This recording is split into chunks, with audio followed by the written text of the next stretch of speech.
நான் 4வது படித்திருந்தாலும் இங்க இருக்கிற வாய்ப்பு மாதிரி இந்தியாவில் உங்களுக்கு கிடைக்கிற வாய்ப்பு மாதிரி உலகத்தில் எங்கு வாய்ப்புகள் கொட்டி கிடக்கவில்லை. எத்தனையோ துறைகள் கொட்டி கிடக்கிறது. மருத்துவ துறையில் ஜெர்மனி முன்னணியில் இருக்கிறது. கார் துறையில் நம்ம 4ஆம் இடத்தில் இருக்கின்றோம். கார் தயாரிப்பிலே முதலிடத்தில் சீனா இருக்கின்றது, அமெரிக்கா இருக்கின்றது, 3வது இடத்துல ஜப்பான் இருக்கின்றது. எத்தனையோ துறைகள் நம்ம இன்னும் காத்து கொண்டுதான் இருக்கின்றோம். இங்கு வேலை வாய்ப்புகளும் புதிய கண்டுபிடிப்புக்கான வாய்ப்புகள் அதிகமாக விஞ்ஞான ரீதியாக நிறைந்திருக்கிறது.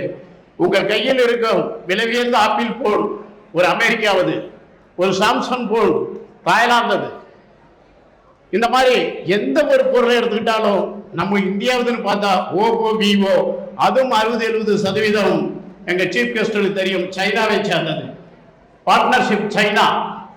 நம்மகிட்ட எதுவுமே இல்லை, தொழில்நுட்ப கருவிகள் எதுவுமே இல்லை. கேமரா எடுத்துக்கிட்டீங்களா, எதுவும் இல்லை.